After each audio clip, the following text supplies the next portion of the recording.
Craving more fantasy anime after Delicious and Dungeon? I've got 6 incredible shows that'll scratch that same itch of adventure, world building, and characters you'll absolutely fall in love with.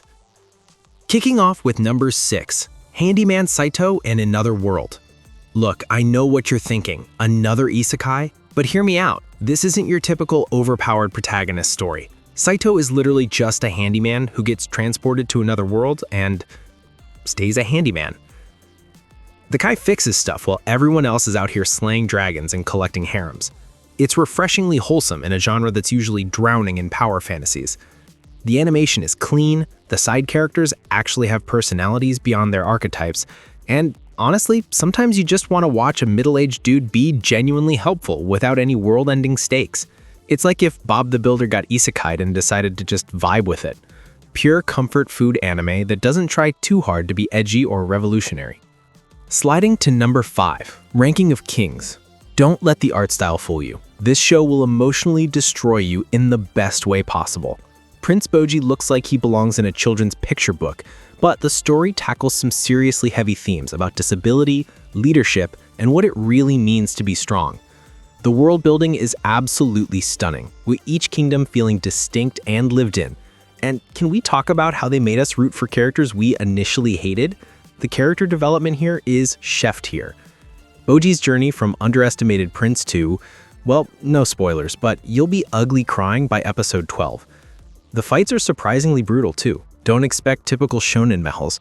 This is political intrigue meets heartfelt coming-of-age story wrapped in deceptively simple animation that hits harder than a truck-kun collision.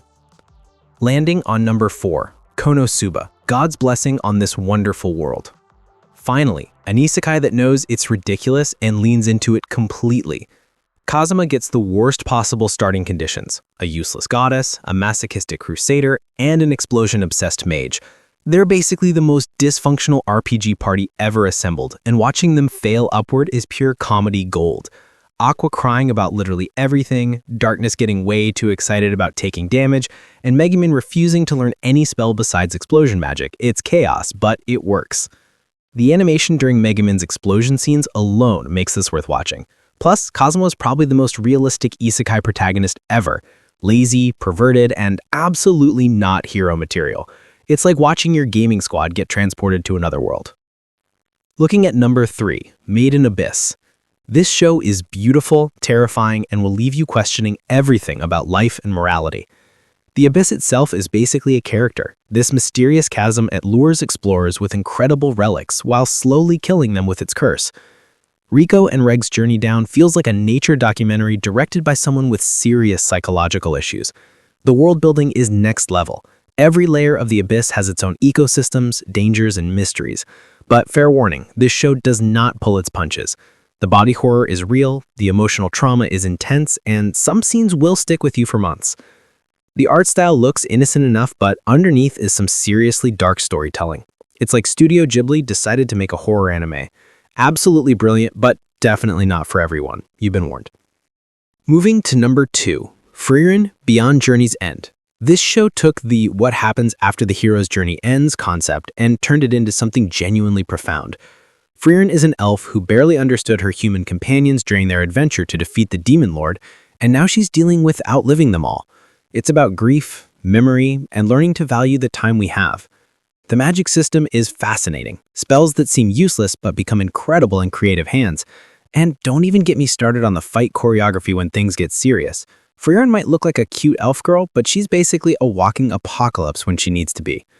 The pacing is deliberately slow, letting moments breathe and emotions sink in. It's meditation disguised as fantasy anime, and somehow makes cleaning magic feel like the most important spell in the world. And taking the number 1 spot, Fighting Foodons.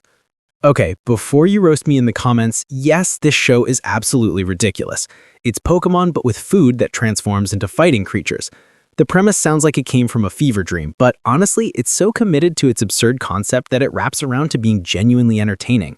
Where else are you going to see a taco become a wrestling champion or a piece of cake unleash devastating attacks?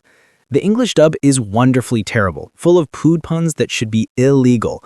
It aired during the early 2000s anime boom and got completely overshadowed by bigger names, but it deserves recognition for pure audacity. The animation is surprisingly solid for what it is, and the character designs are memorably weird. It's comfort food anime in the most literal sense possible. Sometimes you just need to watch anthropomorphic sushi kick the absolute stuffing out of a villainous hamburger. These 6 shows prove fantasy anime comes in every flavor imaginable. From emotional epics to pure comedy chaos, there's something here for every Delicious in Dungeon fan. Which one's going on your watch list first? Drop your picks in the comments, smash that like button, and subscribe for more anime deep dives.